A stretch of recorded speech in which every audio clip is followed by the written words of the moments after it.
Namaste and good morning, everyone. Let's do some prayers. Om Guru Brahma, Guru Vishnu, Guru Devo Maheshwara, Guru Sakshat Parbrahma, Tasmai Shri Guruve Namaha. Om Bhur Swaha Tatsavitrvarenyam Bhargo Devasya Dhimahi Dhiyo Yo Nah Prachodayat.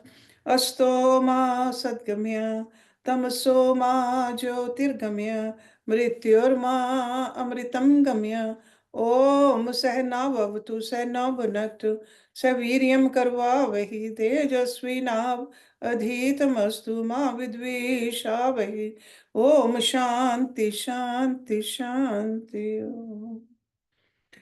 Let's open योग वशिष्ठ द्वितीय भाग and page number 99. That's where we ended our last week's class. So this sarg is 53. सर्व ब्रह्म प्रतिपादन। श्री भगवान बोले, हे महाबाहो, फिर मेरे श्रेष्ठ वचन सुनो जो मैं तुम्हारी प्रसन्नता के हेतु कहता हूं, क्योंकि तुम्हारा हितकारी हूं। So this is भगवान Krishna is talking to Arjun. ये जो शीतोष्ण विषय हैं वे इंद्रियों से भोग्य हैं, आते हैं और फिर निवृत्त हो जाते हैं, इससे अनित्य हैं, इनको सहो, ये आत्मा का स्पर्श नहीं करते। तुम तो आदि अंत मध्य में पूर्ण निराकार अखंड और एक आत्मा हो। तुमको शीत उष्ण सुख दुख खंडित नहीं कर सकते। ये कलना से रचे हुए हैं, जैसे स्वर्ण में भूषण का निवास है वैसे ही आत्मा में इनका निवास असत है। हे भारत, जिसको इंद्रियों के भ्रम रूप भोग और स्पर्श चलायमान नहीं कर सकते और सुख दुख सम हैं, उसी पुरुष को मोक्ष की प्राप्ति होती है। हे अर्जुन, आत्मा नित्य शुद्ध और सर्वरूप है और इंद्रियों के स्पर्श असत रूप है, इसलिए असत पदार्थ सत आत्मा को मोहित नहीं कर सकते। ये अल्पमात्र तुच्छ हैं और बोध रूप आत्म तत्व सर्वगत शुद्ध रूप है, उसको इनका स्पर्श संभव नहीं। सत को असत कभी स्पर्श नहीं कर सकता। जैसे रस्सी में सर्प का जो आभास होता है वह रस्सी को स्पर्श नहीं कर सकता। जैसे चित्रांकित अग्नि कागज को जला नहीं सकती और जैसे स्वप्नगत क्षोभ जागृत पुरुष को स्पर्श नहीं कर सकते, वैसे ही इंद्रियां और उनके विषय आत्मा को स्पर्श नहीं कर सकते। हे अर्जुन, जो सत्य है वह असत्य नहीं होता, जो असत्य है वह सत्य नहीं होता। सुख दुख आदि असत्य रूप हैं और परमात्मा सत्य रूप है। जगत की सत्य वस्तुएं घट आदि और आकाश की असत फल आदि त्यागने से जो किंचन महासत पद शेष रहे उसमें स्थित हो। हे अर्जुन, ज्ञानवान पुरुष इष्ट अनिष्ट से कदापि चलायमान नहीं होता। वह इष्ट प्राप्ति से हर्षित और अनिष्ट प्राप्ति से शोकातुर नहीं होता। चैतन्य पाषाण सदृश शरीर में स्थित होता है। हे साधो, ये चित्त भी जड़ है और देह इंद्रिय आदि भी जड़ है, आत्मा चेतन है। अपने को इनके साथ मिला हुआ शरीर क्यों देखना? चित्त और देह भी आपस में भिन्न भिन्न हैं। देह के नष्ट होने पर चित्त नहीं नष्ट होता और चित्त के नष्ट होने पर देह नहीं नष्ट होती। इनके नष्ट होने पर जो अपने को नष्ट हुआ मानता है और इनके सुख दुख से सुखी दुखी होता है वह नितांत मूर्ख है। हे अर्जुन, स्वरूप के प्रमाद से जो देह आदि में अहम प्रतीति करता है और अपने को भोगता मानता है वह निर्बुद्धि है। जब आत्मा का बोध होता है तब अपने को अकर्ता अभोक्ता और अद्वैत देखता है। जैसे रस्सी के अज्ञान से सर्प दिखाई पड़ता है और रस्सी के बोझ से सर्प का अभाव होता है, वैसे ही आत्मा के अज्ञान से देह और इंद्रियों के सुख दुख प्रतीत होते हैं और आत्मज्ञान से सुख दुख का अभाव हो जाता है। हे अर्जुन, ये विश्व एक अज ब्रह्म स्वरूप है, ना कोई जन्मता है और ना मरता है। ये सत उपदेश है। हे अर्जुन, ब्रह्म रूपी सागर में तुम एक लहर हो और कुछ काल रहकर फिर उसी में लीन हो जाओगे। इससे तुम्हारा स्वरूप निरामय ब्रह्म है। सब जगत ब्रह्म का स्पंदन है और समय पाकर दिखाई पड़ता है। इससे मान, मद, शोक और सुख दुख सब असत रूप है। तुम शांत होकर रहो। हे अर्जुन, प्रथम तो तुम ब्रह्म में युद्ध करो और जो कुछ अक्षौणी सेना है उसका अनुभव से नाश करो। ये द्वैत कुछ नहीं, सर्वदा एक ही पर ब्रह्म स्थित है। ब्रह्म में समर करो और सुख दुख, हानि लाभ और जय पराजय को समान मानो। ब्रह्मा से लेकर तृण पर्यंत जो कुछ जगत दिखाई पड़ता है वह सब ब्रह्म ही है, ब्रह्म से भिन्न कुछ नहीं।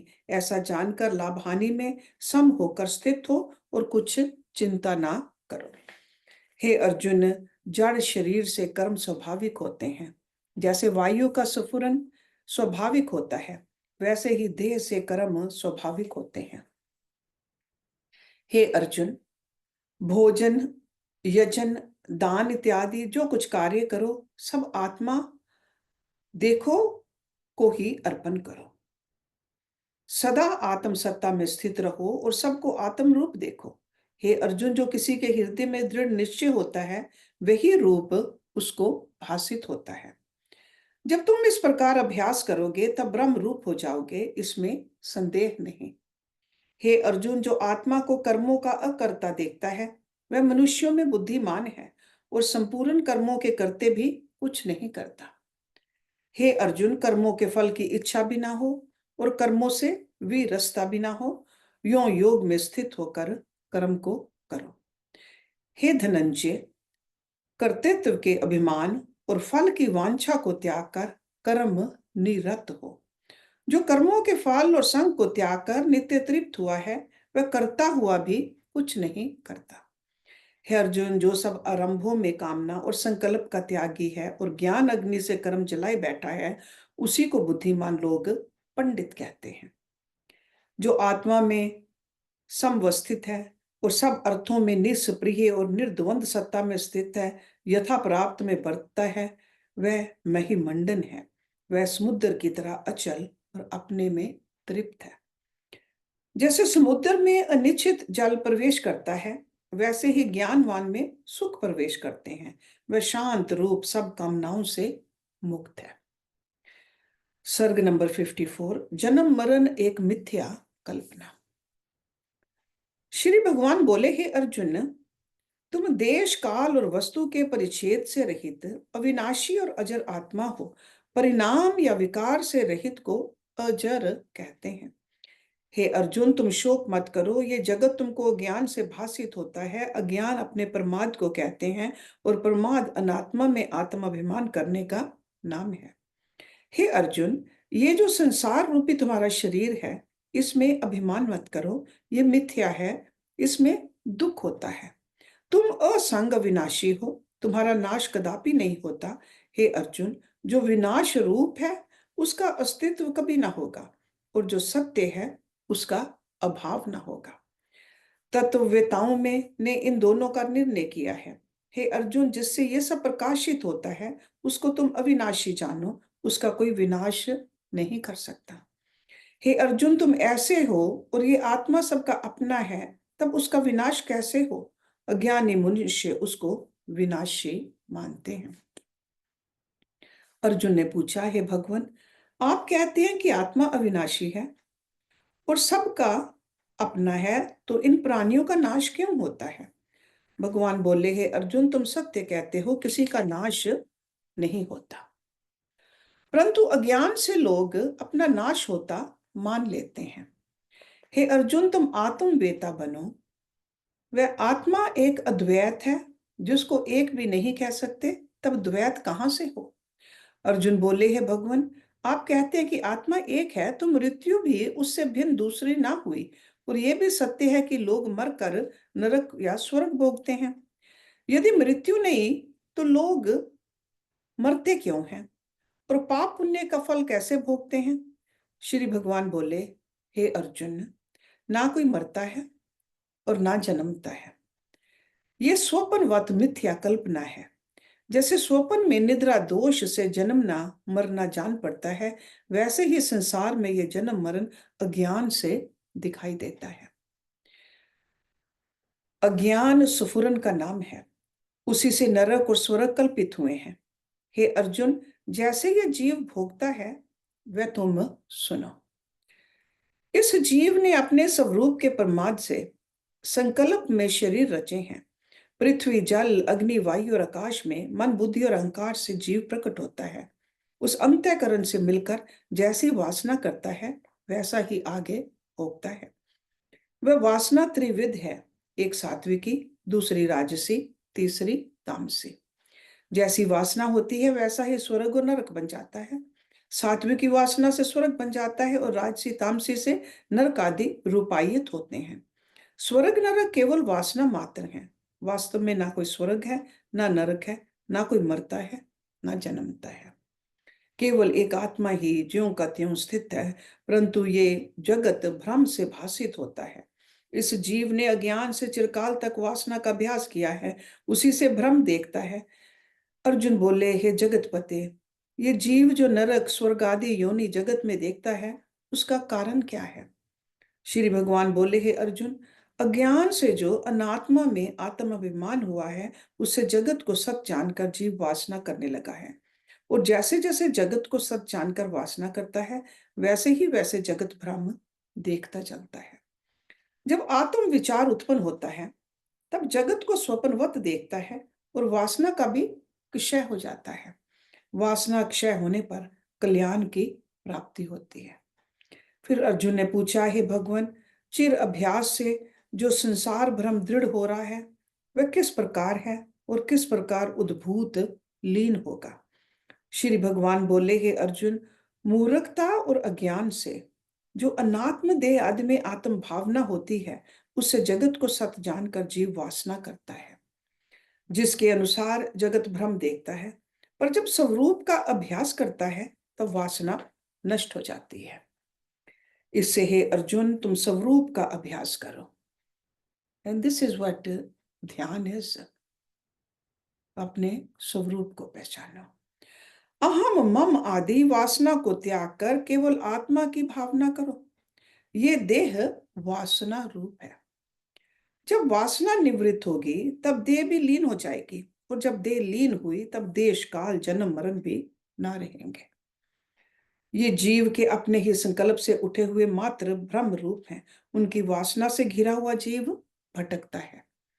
आत्मबोध होने पर जीव वासना मुक्त होता है और निरालंब असंकल्प अविनाशी आत्म तत्व पाता है।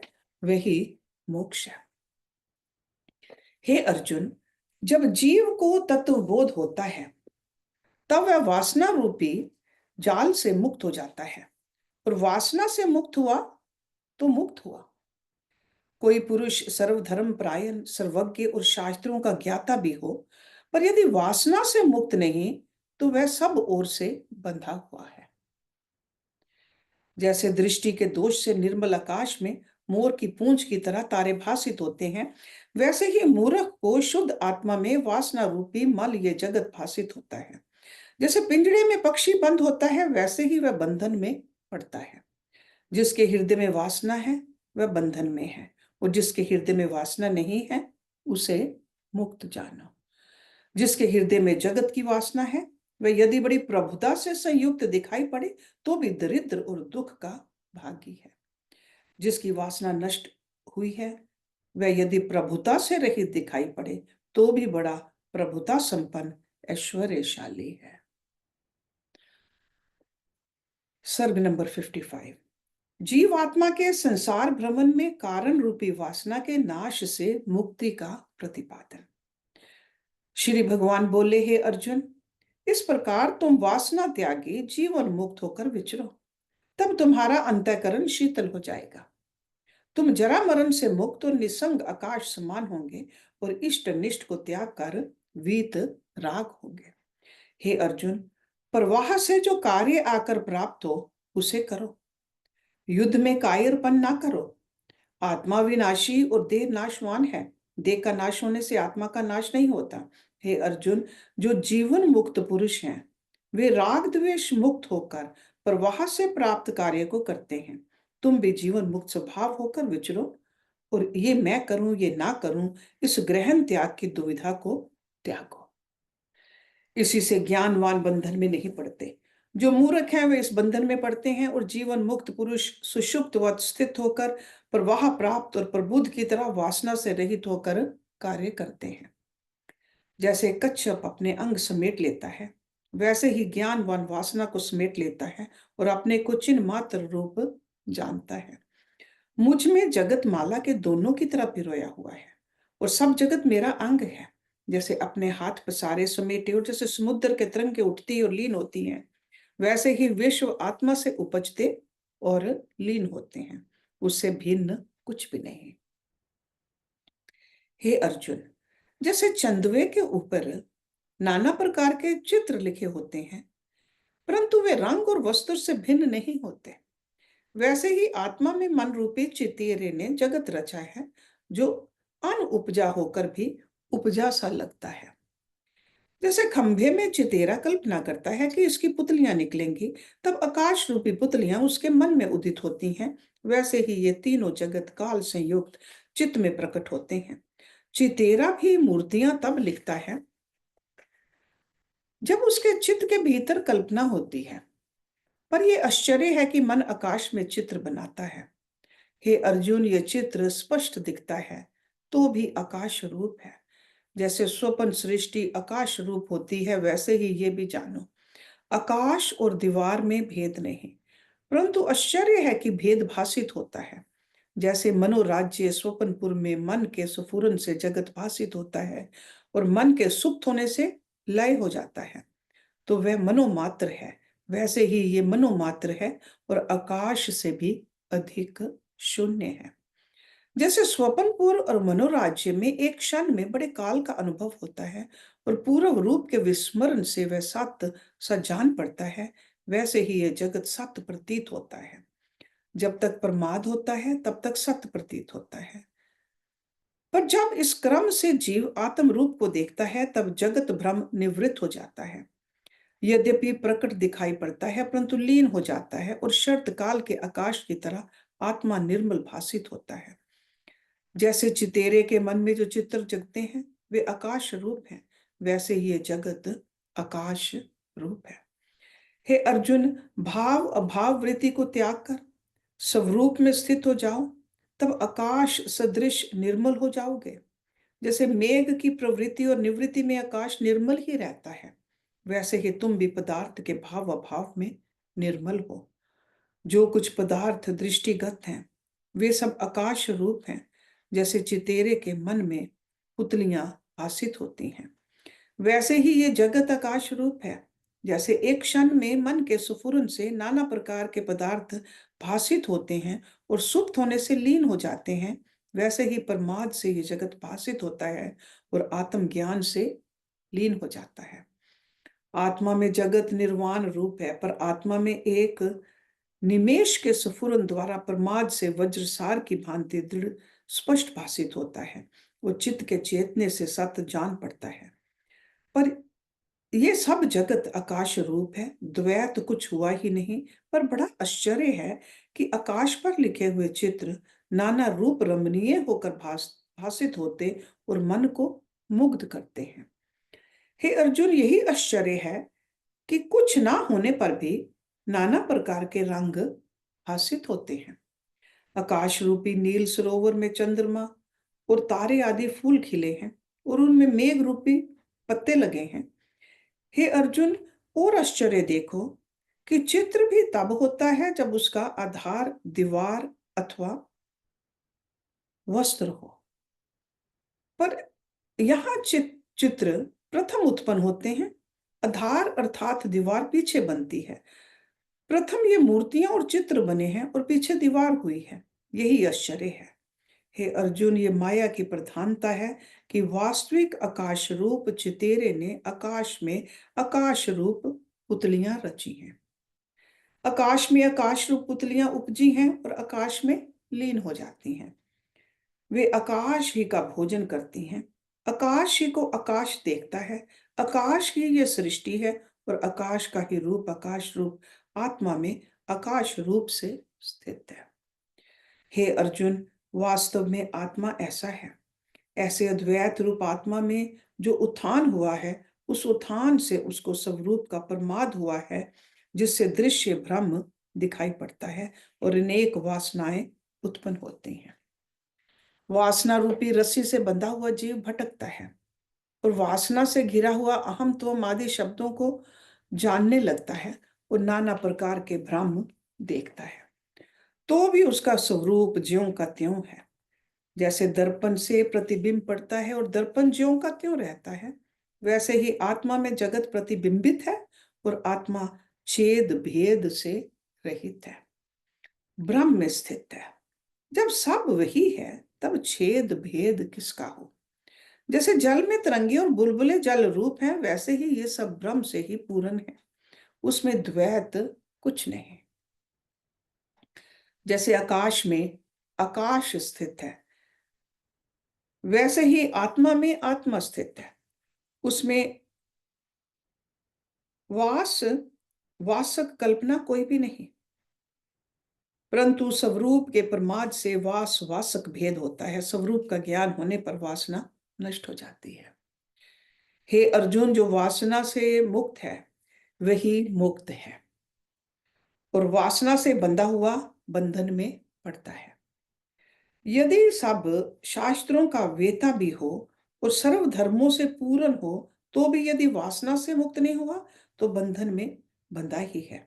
जैसे पिंजड़े में पक्षी बंद होता है, वैसे ही वह वासना बद्ध है। हे अर्जुन, जिसके हृदय में वासना का बीज है, वह बीज यद्यपि बाह्य दृष्टि में नहीं आता तो भी बहुत फैल जाएगा। जैसे वट का बीज फैल जाता है, वैसे ही वह वासना फैल जाएगी। जिस पुरुष ने आत्मचिंतन का अभ्यास किया है और उससे ज्ञान रूपी अग्नि उत्पन्न कर वासना के बीज को जलाया है, उसको फिर संसार ब्रह्म नहीं होता। वह ना वस्तु बुद्धि से पदार्थों को ग्रहण करता है, ना सुख दुख आदि में डूबता है, सदा निर्लेप रहता है। जैसे तोम्बी जल के ऊपर ही रहती है, वैसे ही वह सुख दुख के ऊपर रहता है। हे अर्जुन, तुम शांत आत्मा हो, तुम्हारा भ्रम अब दूर हुआ और तुम आत्म पद को प्राप्त हुए हो। तुम्हारे मन और मोह का निर्वाण हो गया है और तुम सम्यक ज्ञानी हुए हो। व्यवहार करना और चुप रहना दोनों तुमको एक से हैं, क्योंकि तुम शांत रूप और निशंक पद को प्राप्त हुए हो। ये मुझे विदित है। सर्ग नंबर 56, अर्जुन की मोह निवृत्ति और बोध प्राप्ति। अर्जुन बोले, हे अच्युत, मेरा मोह अब नष्ट हुआ और मुझे आत्म समृद्धि प्राप्त है। आपके प्रसाद से मैं अब निसंदेह हो गया हूं। अब जो कुछ आप कहिए वह मैं करूं। श्री भगवान बोले, हे अर्जुन, मन की 5 वृत्तियां हैं: प्रमाण, विपर्य, विकल्प, अभाव और समृद्धि। जब ये पांचों हृदय से निवृत्त हों, तब चित्त शांत हो। उसके बाद चेत से रहित चैतन्य जो शेष रहता है, उसको प्रत्यक्ष चैतन्य कहते हैं। वह वस्तु रूप सब उपाधियों से रहित पूर्ण और सर्व रूप है। जो उस पद को प्राप्त हुआ है, उसको आदि व्याधि आदि दुख नहीं व्याप्त है। जैसे जाल से निकलकर पक्षी आकाश को उड़ता है, वैसे ही वह दे अभिमान मुक्त होकर आत्म पद को प्राप्त होता है। हे अर्जुन, प्रत्येक चैतन्य सत्ता परम प्रकाश रूप शुद्ध और संकल्प विकल्प रहित है और इंद्रियों के विषय में नहीं आते, इंद्रियों से परे है। जो पुरुष सर्वातीत पद को प्राप्त हुआ है, उसको वासना नहीं स्पर्श कर सकते।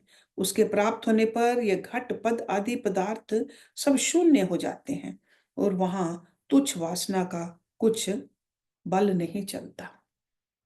जैसे अग्नि समूह के निकट हिम गल जाता है और उसकी शीतलता नहीं रहती, वैसे ही शुद्ध पद का साक्षात्कार होने पर चित्तवृत्ति नष्ट हो जाती है और वासना का भी क्षय हो जाता है। हे अर्जुन, वासना तब तक फुरती है जब तक मनुष्य संसार को सत्य जानता है। जब आत्म पद को प्राप्त होती है तब संसार और वासना का अभाव हो जाता है। इस कारण विरक्त पुरुष को सत्य जान लेने पर कुछ भी वासना नहीं रह जाती। नाना प्रकार के आकार और विकार से संयुक्त अविद्या तब तक फुरती है जब तक शुद्ध आत्मा का अपने आप से ज्ञान नहीं होता। शुद्ध आत्मा को प्राप्त होने पर जगत भ्रम नष्ट हो जाता है। मनुष्य स्वच्छ पद आत्म तत्व में स्थित होता है, आकाश की तरह निर्मल भाव को प्राप्त होता है और अपने आप को सब में पूर्ण देखता है। वह आत्म सत्ता सब आकाश रूप है और सब आकार रूपों से रहित भी है। हे अर्जुन, जो शब्द अतीत परम वस्तु है उसकी किससे उपमा दी जाए। जो वासना रूपनी विसूचिका को त्याग कर अपने आत्म स्वभाव में स्थित हुआ पृथ्वी में विचरता है, वह त्रिलोकी का नाथ है। इतना कहकर वशिष्ठ जी बोले, हे राम, जब इस प्रकार त्रिलोकी के नाथ कहेंगे तब अर्जुन एक क्षण मौन हो जाएंगे और उसके उपरांत कहेंगे कि हे भगवान, मेरे शोक नष्ट हो गए।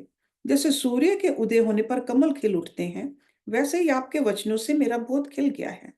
अब जो कुछ आपकी आज्ञा हो वह मैं करूं।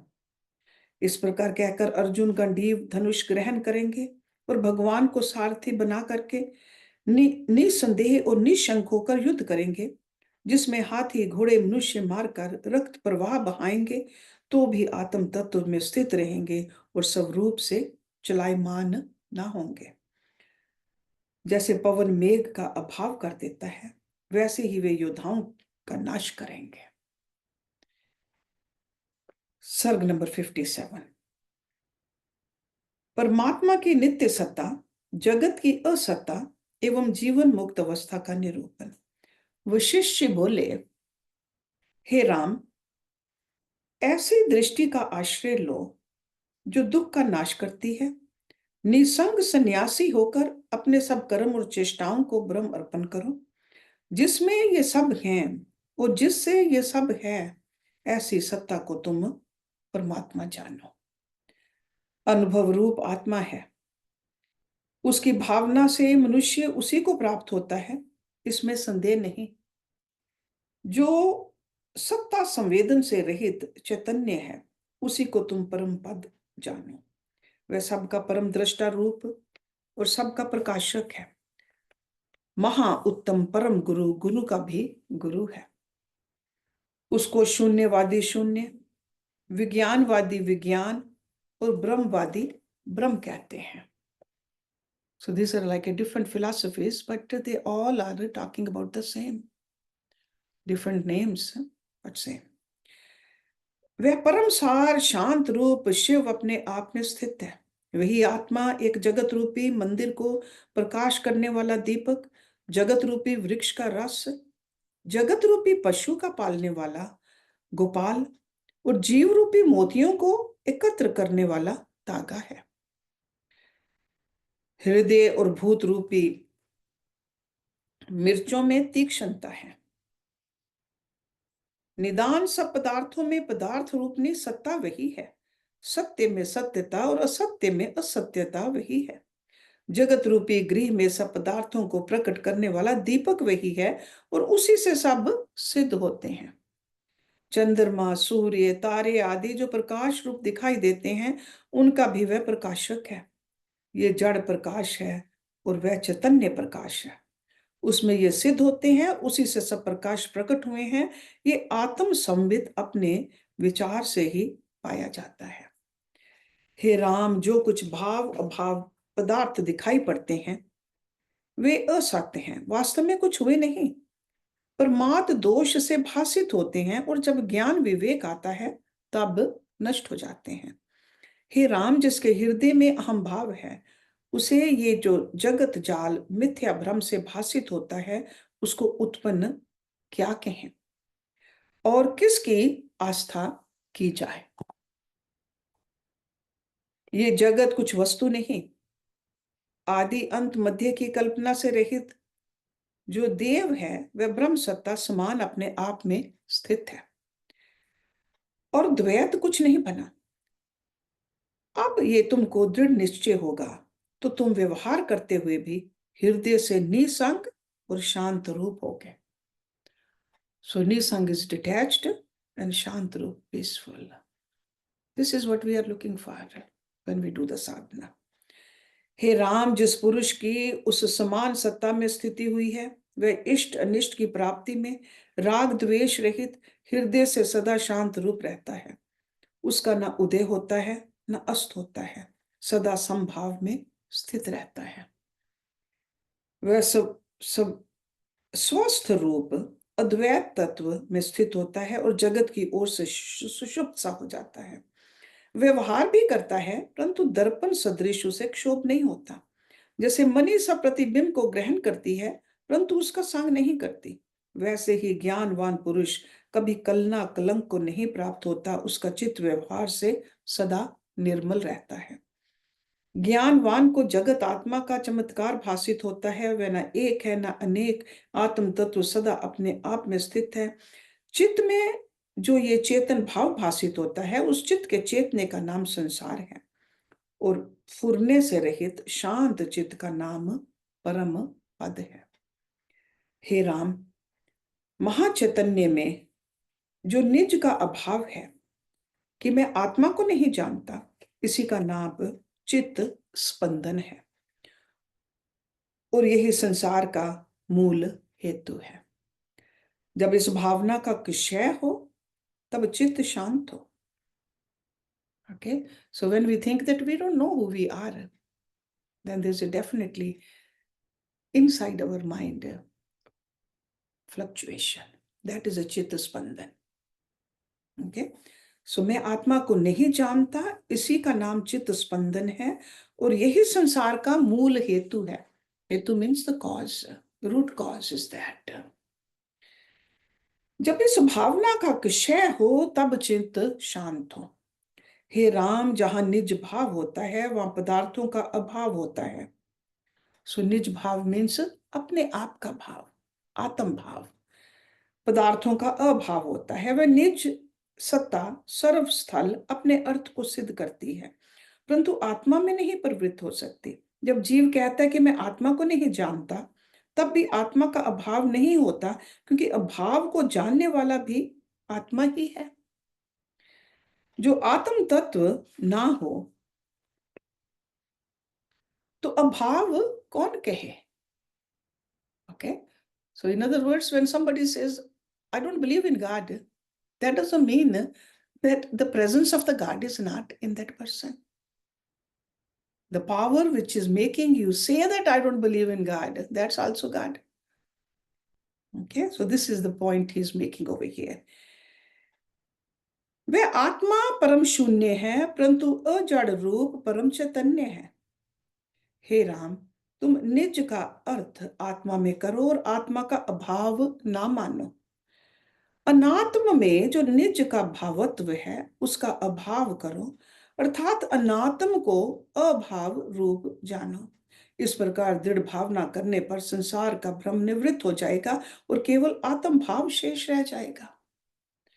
हे राम, चित्त के फुरने का नाम संसार है। चित्त के फुरने से ही संसार चक्र चलता रहता है। जैसे स्वर्ण से भूषण प्रकट होते हैं वैसे ही चित्त से त्रिपुटी होती है, पर चित्त स्पंदन भी कुछ भिन्न वस्तु नहीं, आत्मा का आभास रूप है। अज्ञान से चित्त स्पंदन होता है और ज्ञान से लीन हो जाता है। जैसे स्वर्ण के भूषण को लगाने से भूषण बुद्धि नहीं रहती, वैसे ही चित्त अचल होने पर चित्त संज्ञा जाती रहती है, और जैसे भूषण के अभाव पर स्वर्ण ही रहता है, वैसे ही बोध से चित्त के लीन होने पर शुद्ध चैतन्य सत्ता शेष रहती है। फिर भोगों की तृष्णा मिट जाती है, और जब भोग वासना निवृत्त होती है तब ज्ञान का परम लक्षण सिद्ध होता है। हे राम, जो ज्ञानवान पुरुष हैं और जिसने सत रूप को जाना है उसको भोग की इच्छा नहीं रहती। See, this is one way to test ourselves.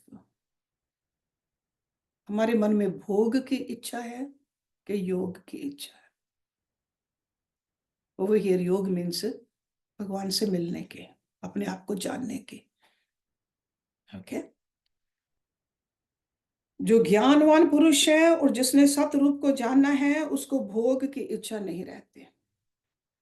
जैसे जो पुरुष अमृतपान से अघा जाता है, उसको खली आदि तुच्छ भोजन की इच्छा नहीं रहती, वैसे ही आत्मज्ञान से जो संतुष्ट हुआ है, उसको विषय की तृष्णा नहीं रहती. ये निश्चय करके जानो कि जब चित्त फुरता है तब जगत ब्रह्म भासित होता है और सत्य जानकर भोग की इच्छा होती है, पर जब बोध होता है तब जगत ब्रह्म समाप्त हो जाता है. तब फिर तृष्णा किसकी करे? यदि इंद्रियों के विशेष प्राप्त हों और हटकर उनको ना भोगे, वह मूर्ख है. वह मानो अस्त्र से आकाश को छेदता है. So in other words, ज्ञानवान also is living in this world. विषय है, lives in the विषय, does not reject them either. But मन के अंदर विषय नहीं है, ना विषय को भोगने का सुख, ना विषयों के ना होने का दुख. हे राम, गुरु और शास्त्रों की युक्ति से मन वश होता है. युक्ति बिना उसकी शुद्धि नहीं होती.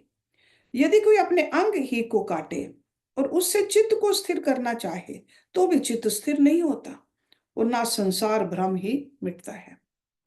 जब तक चित्त में स्थिति है तब तक जगत भ्रम है, और जब गुरु और शास्त्रों की युक्ति ग्रहण करके चित्त का अभाव होता है, तब चित्त नष्ट और अचल हो जाता है. जैसे बालक को अंधकार में पिशाच दिखाई पड़ता है और दीपक जलाकर देखने पर अंधकार निवृत्त होकर पिशाच ब्रह्म नष्ट हो जाता है, तब बालक निर्भय होता है.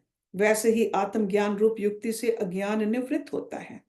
असम्यक बुद्धि से जगत भ्रम हुआ है और सम्यक बोध से निवृत्त हो जाता है. फिर जाना नहीं जाता कि अज्ञान का जगत भ्रम कहाँ गया. जैसे दीपक का निर्वाण होने पर नहीं जाना जाता कि प्रकाश कहाँ गया, वैसे ही अज्ञान नष्ट होने पर नहीं जाना जाता कि जगत कहाँ गया.